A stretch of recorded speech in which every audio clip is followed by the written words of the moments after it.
Study channel पर आप लोगों का एक बार फिर स्वागत है। आज हम फ्यूचर इंडेफिनिट और सिंपल फ्यूचर टेंस जो कि फ्यूचर का पहला भाग है इसके बारे में आपको बताएंगे। तो इस टेंस की पहचान क्या होता है? पहचान होता है कि इस टेंस के हिंदी वाक्यों में क्या होता है, वाक्यों के अंत में गागी गे शब्द आता है। गागी गे, जैसे वह जाएगा, वह खाएगा, वह दौड़ेगा, वह काम करेगा, ये तो गागी गे आता है। तो गागी गे जो होता है ये हिंदी के क्रिया में जुड़ा रहता है। अंत में जाना होता है तो जाएगा, खाना होता है तो खाएगा। अब ये देखिए आपका अफर्मेटिव सेंटेंसेस। अफर्मेटिव सेंटेंस में देखिए नियम नंबर 1 होता है। रूल 1 में क्या होता है कि आई और वी सब्जेक्ट के साथ हम शैल का प्रयोग करते हैं हेल्पिंग वर्ब, और अदर सब्जेक्ट जैसे ही सी इट दे, इनके साथ हम बिल का प्रयोग करते हैं। आई और बी को छोड़कर जितने भी सब्जेक्ट होंगे उनके साथ हम बिल का प्रयोग करेंगे। केवल आई और बी के साथ हम शैल का प्रयोग करते हैं। अब ये देखिए कि पार्ट ऑफ स्पीच के सेंटेंस को हम कहाँ लगाएंगे। तो ये देखिए स्ट्रक्चर इंपॉर्टेंट होता है पार्ट ऑफ स्पीच को लगाने के लिए। जैसे आपका हो गया सब्जेक्ट के साथ हो गया हमारा हेल्पिंग वर्ब के बाद हमारा वर्ब की फर्स्ट फॉर्म, और ऑब्जेक्ट के साथ अदर वर्ड लिखना है। जैसे स्टरडे हो गया तो स्टरडे तो पास्ट में होता है, टुमारो जो है ये फ्यूचर में होता है, तो इसको हम अतिरिक्त शब्दों में लिख सकते हैं। जैसे हम कल स्कूल जाएंगे, फॉर एग्जाम्पल लिखिए हम कल स्कूल जाएंगे।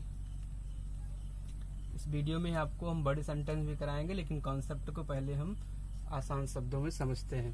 हम कल स्कूल जाएंगे। अब यहाँ पे ये बात स्पष्ट है, सब्जेक्ट कौन है, हम। बी लिखेंगे और बी के साथ क्या लगाएंगे, शैल का प्रयोग होगा। We shall go to school tomorrow. We shall go to school tomorrow. और एग्जाम्पल हम लिख सकते हैं, तुम एक किताब पढ़ोगे। तुम एक किताब पढ़ोगे। तुम एक किताब पढ़ोगे। तो यू के साथ हम लगाएंगे bill. You will read a book. You will read a book. You आपका सब्जेक्ट हो गया, बिल हो गया आपका हेल्पिंग वर्ब, रीड हो गया वर्ब की फर्स्ट फॉर्म, ए बुक हो गया ऑब्जेक्ट। सब्जेक्ट हेल्पिंग वर्ब की फर्स्ट फॉर्म, ऑब्जेक्ट। अब इसके बाद देखिए नेगेटिव सेंटेंस में क्या करते हैं। नेगेटिव सेंटेंस में हेल्पिंग वर्ब बिल या शैल के बाद क्या लगाते हैं, नॉट लगाते हैं।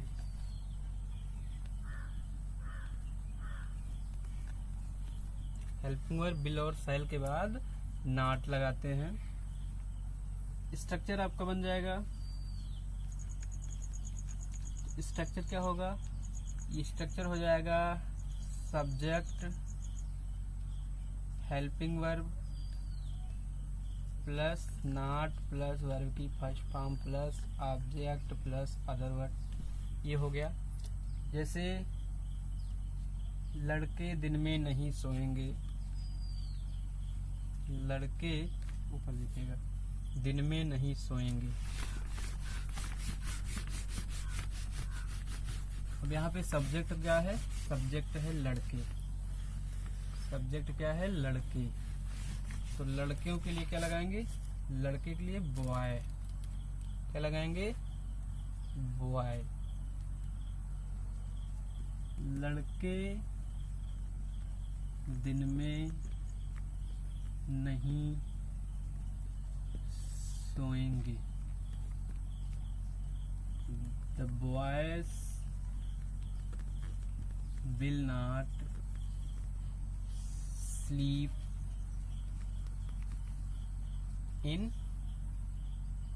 the day. The boys will not sleep in the day। या हम लिख सकते हैं यहाँ पे ड्यूरिंग लगा दीजिए, during the day. The boys will not sleep during the day. ये हो गया आपका नेगेटिव सेंटेंस। अब इसके बाद देखिएगा इंट्रोगेटिव सेंटेंस। तो कॉन्सेप्ट आपका क्लियर हुआ। इसके बाद देखिए इंट्रोगेटिव सेंटेंस में फर्स्ट टाइप, इंट्रोगेटिव सेंटेंस में फर्स्ट टाइप इंट्रोगेटिव। इसमें हम जानते हैं कि हिंदी वाक्यों में सबसे पहले हमको क्या मिलता है और वाक्य के अंत में क्वेश्चन मार्क मिलता है।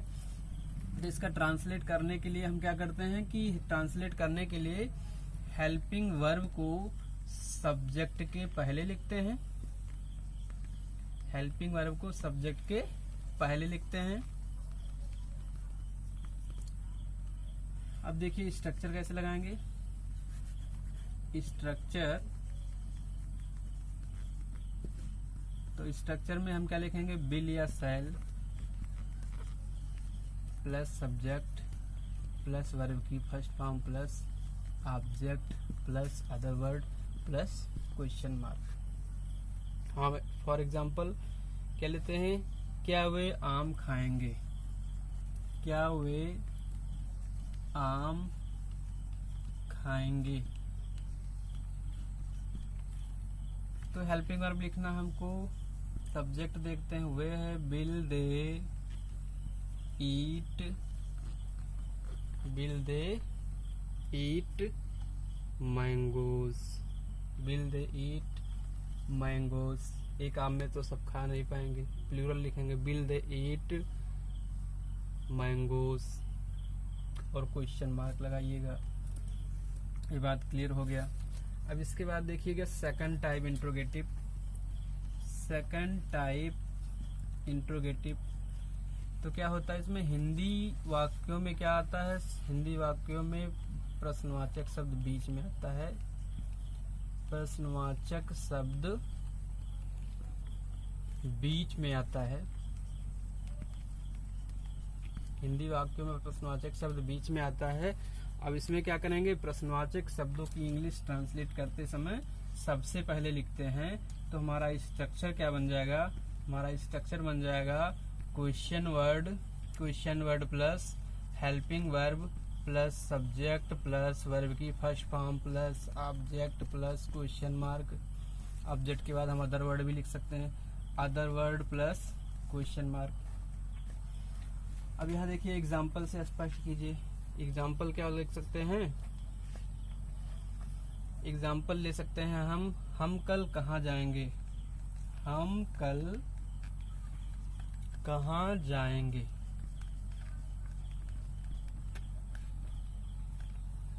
तो ये लिख सकते हैं हम कल कहाँ जाएंगे। कहाँ की इंग्लिश सबसे पहले लिखना है, व्हेयर के साथ लगाएंगे शैल, बी के साथ शैल लगता है, where shall be go tomorrow और क्वेश्चन मार्क लगा देंगे।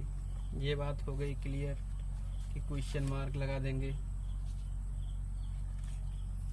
देखिए अभी चौथा पार्ट में आपका इंट्रोगेटिव नेगेटिव सेंटेंस, यानी प्रश्नवाचक वाक्य होने के साथ साथ और नकारात्मक वाक्य भी होता है। तो इसमें क्या करते हैं, हम इंट्रोगेटिव की तरह स्ट्रक्चर बनाते हैं, लेकिन केवल नाट का प्रयोग, हम ये ध्यान रखेंगे कि नाट का प्रयोग हमको सब्जेक्ट के बाद करना है। नाट का प्रयोग सब्जेक्ट के बाद करना है। और इसको अभी एक एग्जांपल से समझ सकते हैं। स्ट्रक्चर फर्स्ट टाइप और सेकंड टाइप का ही लगेगा, केवल हमको सेंटेंस को देखना है। जैसे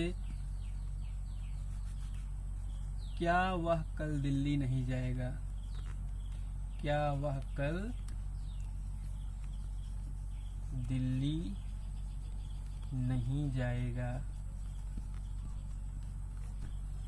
तो ये हो जाएगा सब्जेक्ट है वह, तो क्या लिखेंगे हेल्पिंग वर्ब विल ही के बाद नॉट लगाइएगा, सब्जेक्ट के बाद नॉट लगेगा। Will he not go to Delhi tomorrow, और क्वेश्चन मार्क लगाना है। ये हो गया first example. Second type interrogative में भी वही करना है। तुम कल विद्यालय क्यों नहीं जाओगे? तुम कल विद्यालय क्यों नहीं जाओगे? सेकंड टाइप इंट्रोगेटिव हो गया, तुम कल विद्यालय क्यों नहीं जाओगे। तो क्यों की इंग्लिश सबसे पहले लिखना है व्हाई विल यू, सब्जेक्ट के बाद नॉट लगाइए। Why will you not go to school tomorrow, why will you not go to school tomorrow. और इस पर ही ये फ्यूचर इंडेफिनिट का पार्ट समाप्त हो जाता है। अगले वीडियो में फ्यूचर कंटिन्यूअस टेंस का पार्ट मिलेगा।